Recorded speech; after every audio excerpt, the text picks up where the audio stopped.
On today's show, there has been a lot of talk this week about rivalries in the WNBA. So we are going to continue that discussion with a load of nuance and care. The Locked On Women's Basketball Podcast, it starts right now.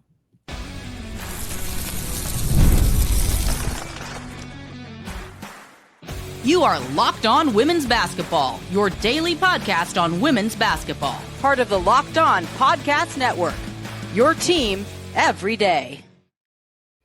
Hello and welcome. You are Locked On Women's Basketball. I'm Jackie Powell and happy Friday. I am one of your hosts on the program.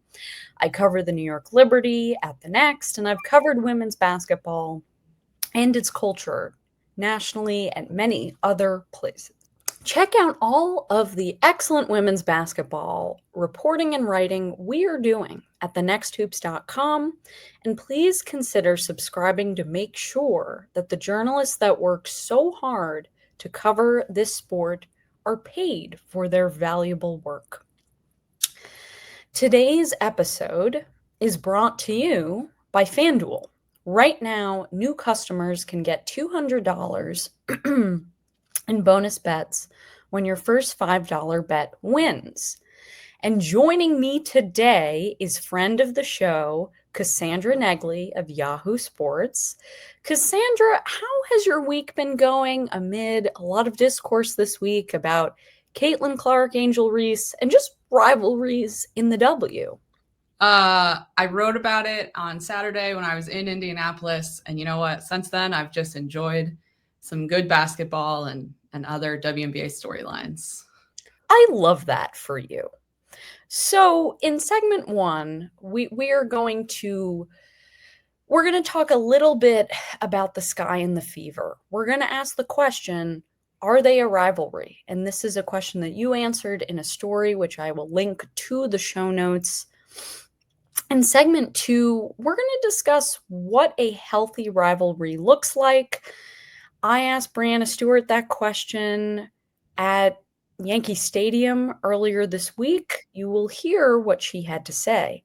And then in segment three, we're sort of going to talk about this conflict that the WNBA has. You know, how can it move forward from all of this discourse? And are there opportunities for growth here? So, segment one. Here we are. I'm just going to ask you plainly, Cassandra, are the Sky and the Fever a rivalry? I think they are. I think they are for a few reasons. I mean, historically, this has been a rivalry. I went back and in the 2018 Indiana Fever schedule announcement, it actually says Indiana begins and ends the season with its I-65 rivalry against Chicago. And we throw out rivalry a lot when we're talking about proximity, but that's part of it, right? And then I think Angel and Caitlin, these two, bigger than life kind of personalities in women's basketball because of the era that they came in, like them going to those two teams so close to each other. I think there is a little bit of a rivalry there. Like it kind of cemented it to me when I was in the arena and they announced the Indiana Fever for warmups, and then Chicago comes out without an announcement, and there's kind of some light boos from the crowd. Like the fans dictate sports, and they're dictating in that moment, like, oh, we don't like you. Yeah, I mean, that sounds like a rivalry to me. I mean, I was at Yankee Stadium for Mets-Yankees when Breanna Stewart threw out that first pitch, and every time Juan Soto stepped up to the plate, the fans were booing. That is what you get in rivalry games. So I think, though, we can't talk about this without explaining some of the problematic things that went on Saturday, that as a result has had maybe some fans a little concerned about if this should be regarded as a rivalry. So if you could just remind the listeners sort of what you were there to see and take in. Well, the play was a basketball play, to be honest. Angel Reese had pushed Natasha Howard under the basket, got the rebound, and in the moment, sitting there in the arena, it was kind of like, wait, why did play stop? But Angel's still moving, and Angel's just playing through, not hearing a whistle. Caitlin reaches in for the ball, taps it away. Angel falls. Angel immediately gets up and goes to talk to Caitlin. There's a scuffle. A scuffle, by the way, that we've seen like a bunch of times this week. I was kind of reminded that there's that great video going around where it's like the WNBA is back, like welcome back to Marina Mabrey crash outs. And she's like trying to calm herself down. Just like all the time from players, and in the NBA, like all the time, it's fine. After the game, I do know that there was social media chatter about potential hate speech in the arena. And that, I believe, is what prompted an investigation under the WNBA's new kind of no hate policy. After hearing from the Fever and the Sky the next day or 2 days later with media, it seems that that's where it started. For sure. And obviously, it is my firm belief, and, it may be yours too, that rivalries can exist without hate speech. Mm-hmm. Booing someone and egging someone on is not hate speech. Correct, yeah. And I think that's worth remembering when we talk about all of this. Hate speech and racist comments are unacceptable. But, these scuffles, the boos, the excitement in the arena, that's what makes sports at its best. And so I think what I also want to ask you about is, in these discussions about if the Sky and the Fever are a rivalry, there's talk about how the Fever are clearly a contending team. But as we saw last night, the Sky got blown out for the second game in a row, this time to the New York Liberty. So if the Sky aren't really contending, although they say they sort of might, then how could this be a rivalry? Where are the games of consequence? I think that's a fair question right now. And I think certainly, like, is it a competitive rivalry in this moment? No. I kind of made the argument that that's probably part of it. Like, if your team is getting blown out by a team that, whether you believe it or not, or your fans, or like, there's all this discussion about if they are your rival and you're getting blown out by them, you're going to be angry, which probably like prompted the scuffle, right? But also, I think you don't have to be competitive all of the time to sustain a rivalry. And if we're making the argument that this has been a rivalry since the teams came into the league because of their proximity, because of history they've had, maybe just like one great postseason series, it doesn't have to be competitive right now in this moment. And I think part of the problem in all of this conversation about rivalry is that you have so many new fans who maybe don't know the history or the background or what has happened before to create this rivalry. And I think the WNBA has been on the smaller side for so long that, maybe the rivalry, it doesn't have a rivalry that's like Mets Yankees, that's iconic. But you can still have these little rivalries. That's a fantastic point, because I was thinking as you were talking about the coverage mechanisms that have existed in the WNBA and how they've been super small and they haven't been able to really cover rivalries. And so I think that is a major part of this discussion. You have to think about how this league has been covered and how it's been really hard to cover rivalries when there isn't really great all the time coverage that's happening on larger scales.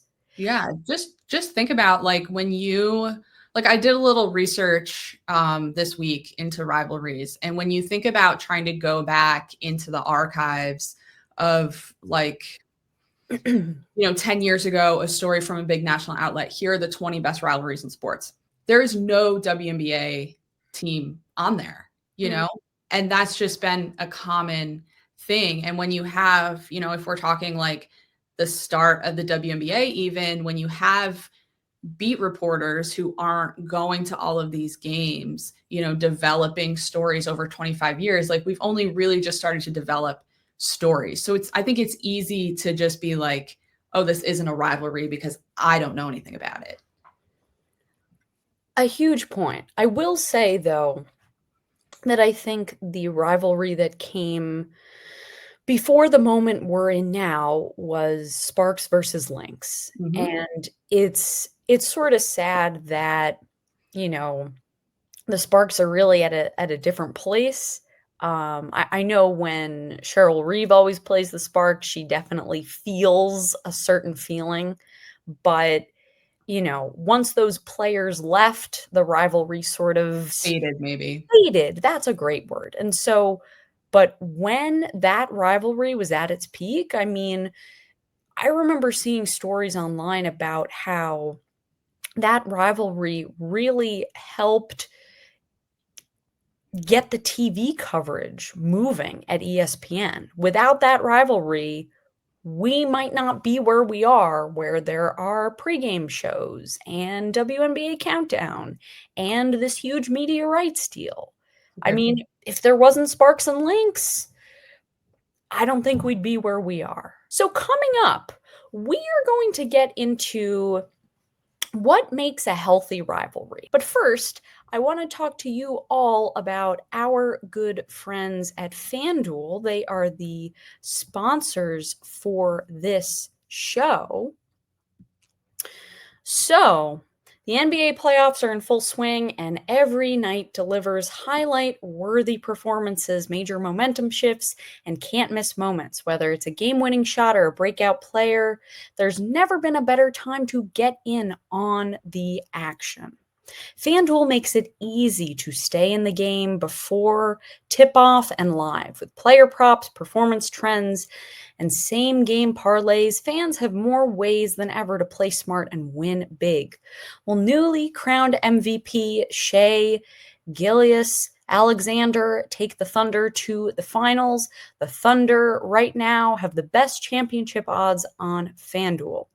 New to FanDuel, it's the perfect time to sign up. Head to FanDuel.com and place your first $5 bet.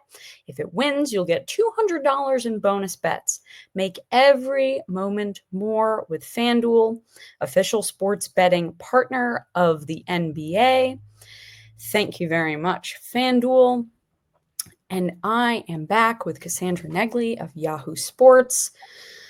So, let's answer another question here. So, what does a fully healthy rivalry look like in the WNBA? Is there a recent example we can draw to? I think you have the answer to this one. Right in your market. Yes.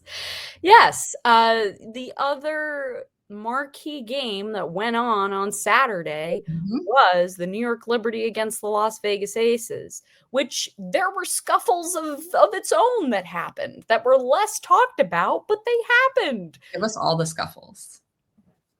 Like, just, they're great. They're good when other people aren't getting involved. Yes. I mean, the fans can react to them, but as long as they do not put down other people and make remarks of hate, then it's all good, right? I mean, Chelsea Gray came into this game wanting to get some sort of revenge. She spoke about it openly on a podcast. And that was very clear, especially how she was at one point guarding Jonquel Jones. I mean, the two of them, that was quite a stare down, quite a getting into people's faces. It definitely was a moment. It got the fans riled up. But the reason we have to bring up Las Vegas and New York is because this has been something that has evolved over the past 2 years. And I think it's worth us going over the timeline here to understand, okay, could something like what has happened between Vegas and New York happen in Indiana and Chicago? So Cassandra, just remind everyone of sort of what this timeline has looked like. Yeah, take it all the way back to, what was it, like February 2023? Time's weird, but February 2023, the Liberty trade for Jonquel Jones, and then they signed Courtney Vandersloot and they signed Breanna Stewart. And before that, like, they had Sabrina Ionescu. She was their linchpin, their foundation, the number 1 overall pick. But to add, like, it was the first, in my memory, like, true super team in the W, because they added multiple multi-time all-stars. And that's like the definition that kind of came about with the Miami Heat. So they do this, and like, Jonathan Kolb will say that they were on the path to that, right? Like, he had this written down on his whiteboard, but certainly you build that team to take out Las Vegas. Like, that's what you do. Las Vegas had built this kind of homegrown, incredibly talented team. They kept signing extensions to stay together. They had added Chelsea Gray as their kind of like final piece, like a champion already. Like, they were going to control the league. And so the Liberty shore up and they compete with the Aces. And I remember, you and I were in those scrums the first year, and no one was going to say it was a rivalry, which I guess is fair. Like, they haven't proven anything yet. But they kind of just like pushed that aside for like a year. And then it seemed like last year it was finally like, okay, this is a rivalry. Like, there's some tension here. There's some dislike. Like, our fan bases are getting into this. We don't want to keep losing to the Aces, or we're tired of dealing with the Liberty. And now it's come to the point where you have these two teams who are in that top tier of the league, kind of like continuously year in, year out. We're talking about them potentially winning championships. Exactly. I mean, in that first 2023 year, there were little rivalry fodder touch points. The Liberty went to Vegas to play them in the Commissioner's Cup Championship. The Liberty beat the Aces on their home floor. What happened a couple of days later? They played again, and Sabrina Ionescu's shoes were taken from the arena. Did we ever find out, like, what happened? No, we did not. Okay. But I would not be surprised if that was some sort of rivalry fodder. So it's definitely just like a brief thing here. Like, it definitely, no matter who did it, like, that it happened adds to your point that, like, rivalry fodder. That is what rivalries are all about. I mean, the fact that we're talking about her shoes getting stolen 2 years later, we remember this. And so then the Aces won that 2023 finals quite dramatically and on the Liberty's home floor. Mm-hmm. Without 2 of their starters. And as a result, the fans in the building were upset. The home team was incredibly upset. Mm-hmm. And there was just a lot of tension. And so then what happens in 2024? The Liberty makes some adjustments and they face Vegas in the semifinals. And this time there is a different result. In a semifinals that a lot of people, I don't remember if Becky said it beforehand, but a lot of people said, like, should have been the finals. Like, we should have had this as the final series. And obviously, like, we got Lynx Liberty and that was incredible. But certainly at the time it was like, oh, could have been 1 round later. Right. And I think, the Aces, they had a bit of a back-to-back championship hangover last year. Mm-hmm. And so this year they're trying to prove that they are back from that hangover. But anyway, the reason we wanted to take you all through sort of this history is because those games of consequence, those Commissioner's Cup championships, those WNBA championship games, those playoff semifinals games, that's what creates rivalry history. And so what's interesting about Indiana and Chicago is there haven't been many games of consequence, which is why there are those questions of, is it actually a rivalry? So I'm going to play a little clip from Breanna Stewart, who I spoke to about rivalries, and you all can hear sort of what she had to say about what makes a healthy rivalry in the W, and she responds to what went on in Indiana and the WNBA's investigation. We'll be back. As I was coming in, I saw t-shirts that were saying like Juan Soto who, and clearly this is a rivalry game tonight. Yeah, it's a big one.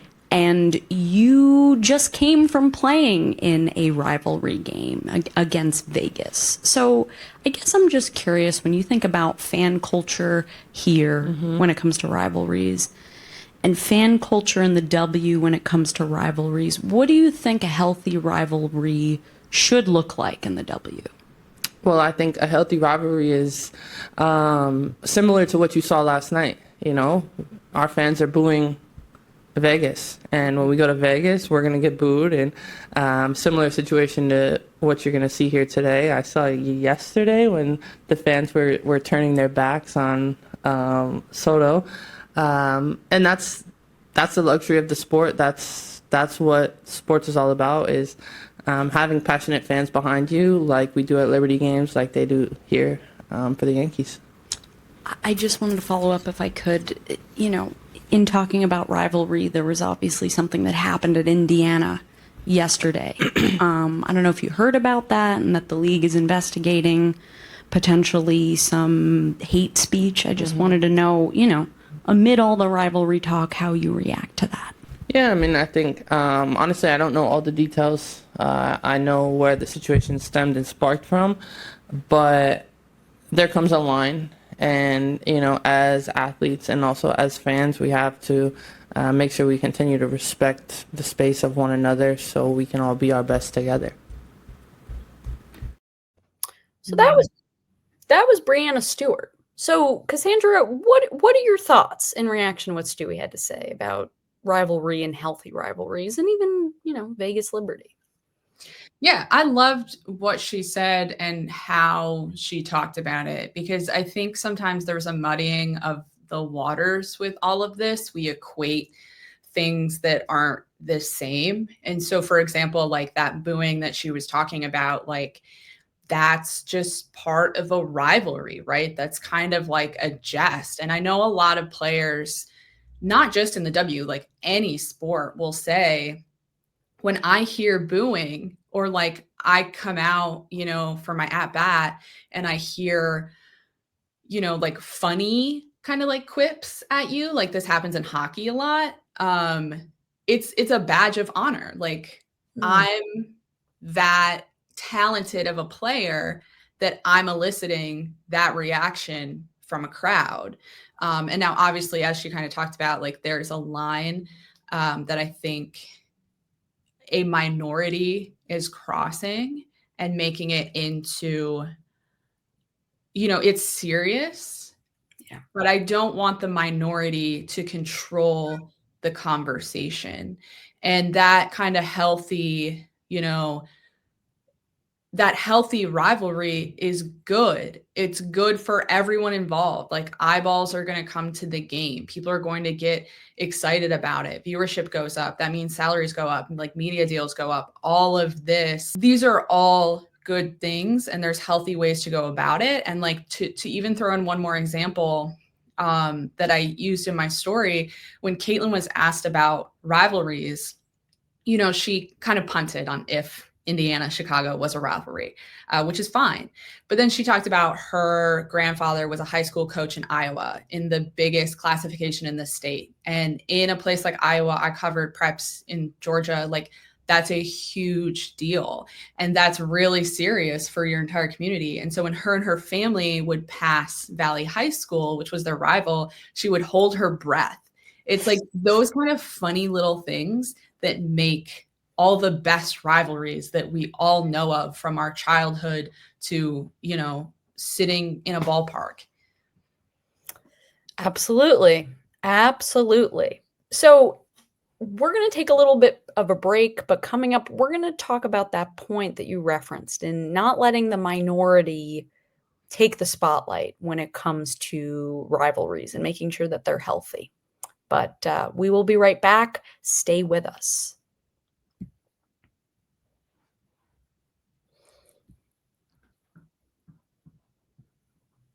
Back here with Cassandra Negley, we've been talking all about this recent conversation about WNBA rivalries and what makes enjoyable, healthy rivalries in this league. And so I know you and I both heard a really interesting comment from Katie Nolan.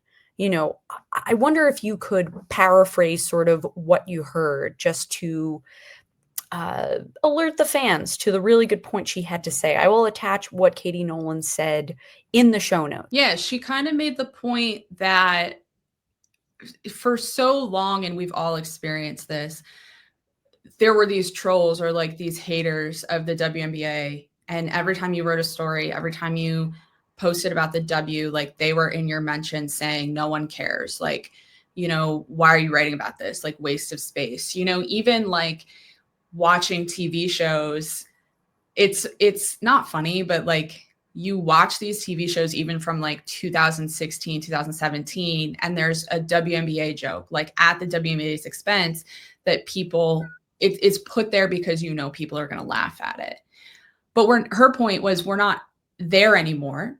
The WNBA is actually very cool. All these people are watching, but she makes this point that there are still those haters. And so it's not cool anymore to hate the product. So you have to find something to hate. Katie said this much more eloquently in her podcast. But it was a fantastic point because it's something that I think a lot of us have forgotten about.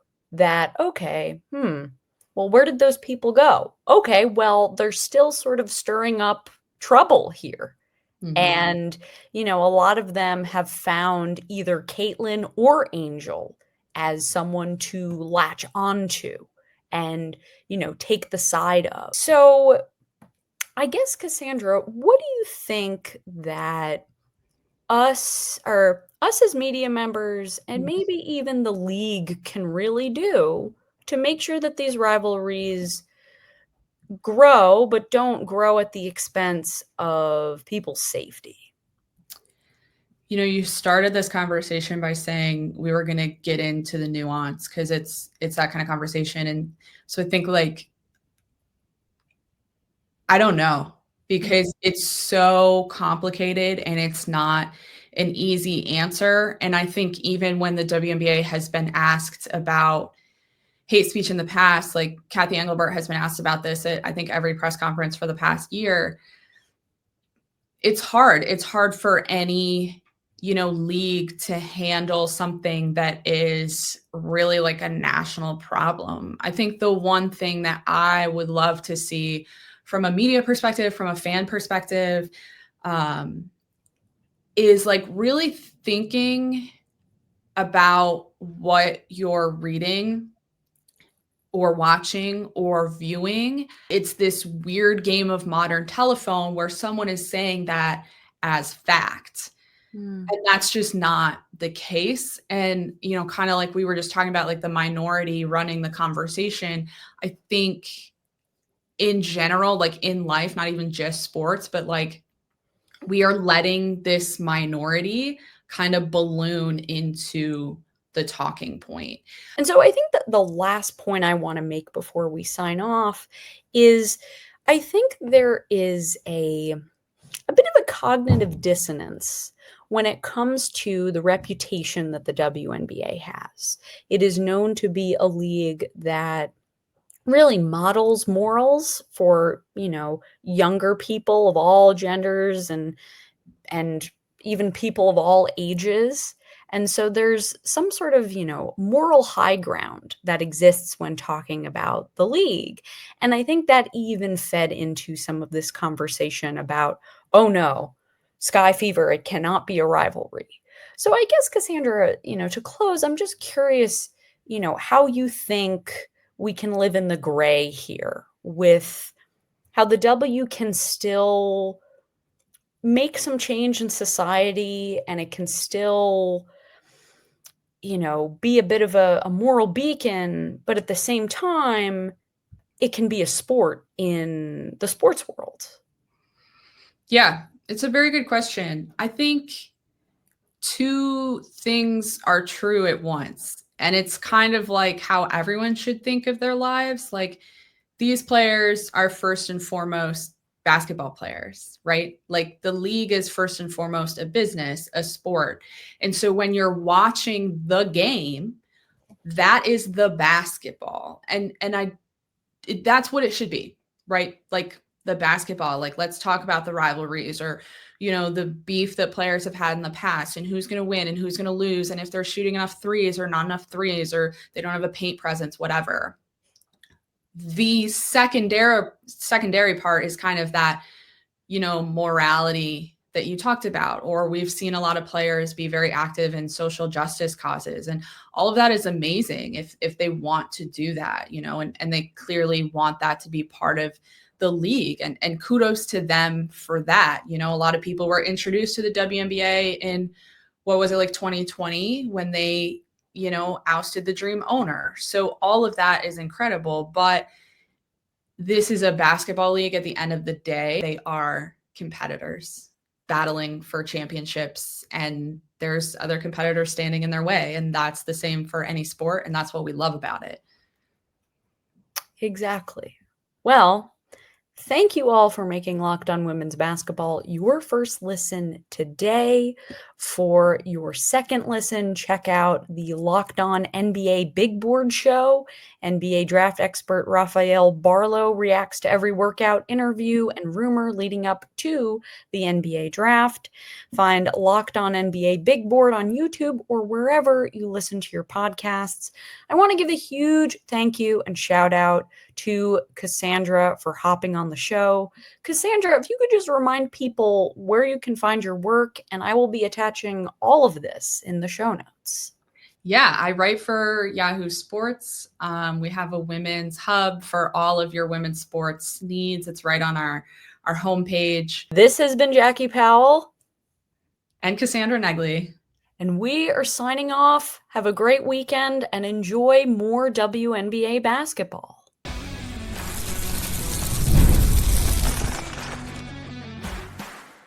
You are Locked On Women's Basketball, your daily podcast on women's basketball. Part of the Locked On Podcast Network, your team every day.